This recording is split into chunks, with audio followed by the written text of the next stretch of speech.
Hello and welcome to this Apple Classroom tutorial video hosted by Adam Pearce of Strawberry 7. In this tutorial, I'll give you a brief introduction to Apple Classroom and the main functions of Apple Classroom.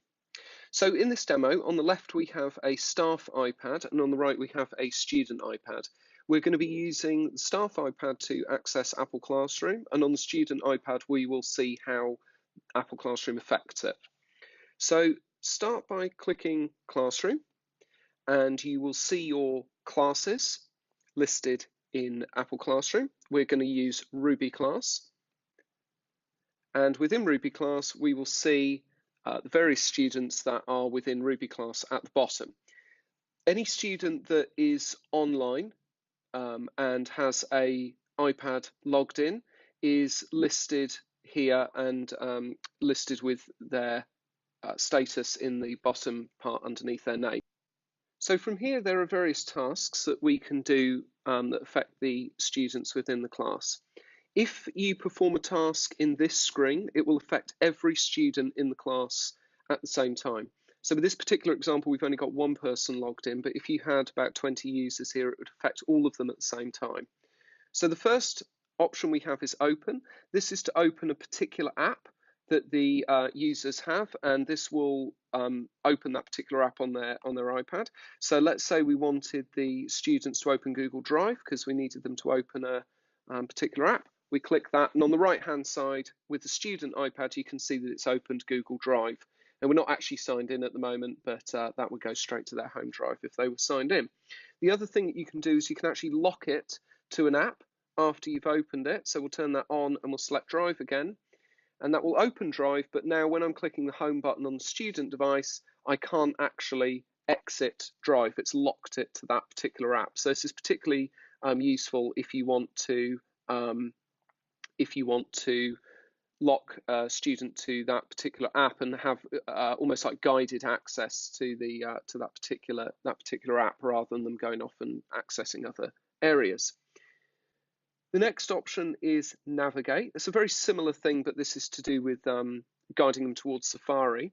So you need to make sure that the site that you want is saved, like in a favorites. We have some favorites here already.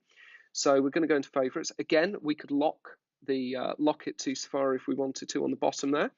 So we're going to select Wikipedia, and that will open up Safari and take them straight to Wikipedia on the iPad.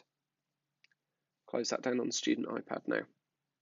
At the top here we have lock. That will lock the device in order to get students' attention, stop them fiddling about with the device or opening apps or doing something whilst you're trying to get their attention.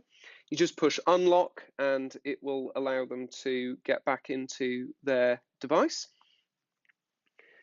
Mute is the same principle. You can just mute all of the iPads if they've gotten a bit loud, if they turn the volume up too loud.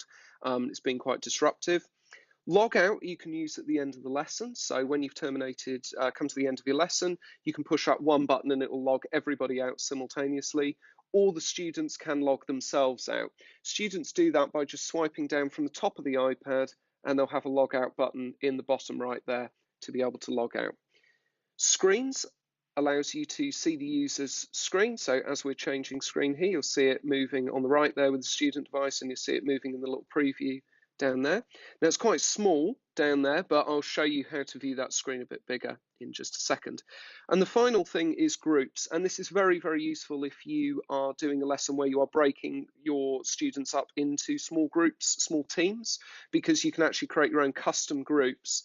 And so we might, I don't know, might create red group.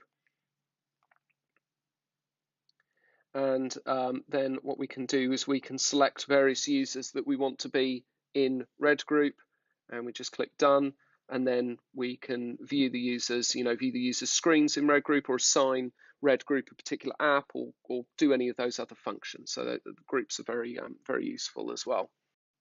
So as well as being able to do all of those functions for the entire class, you can do them for individual students as well.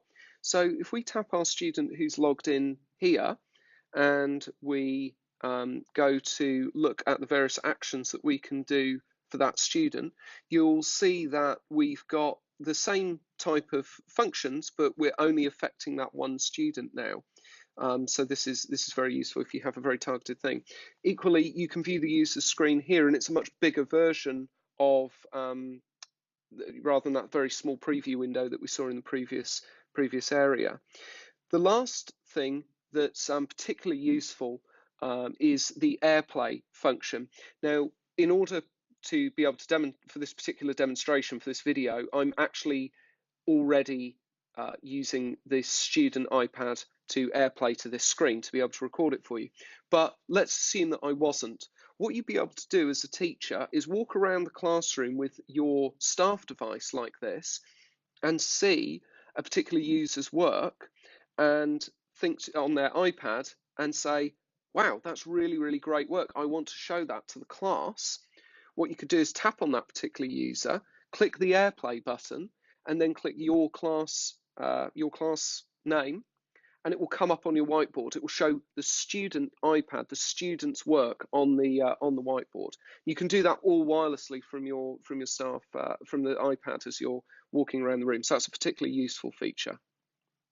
If you like this video, please do hit the thumbs up button below, and please also consider subscribing. Also, if you'd like to check out our website or our other videos, you can do so by clicking on the links on the screen now. As always, thank you for watching.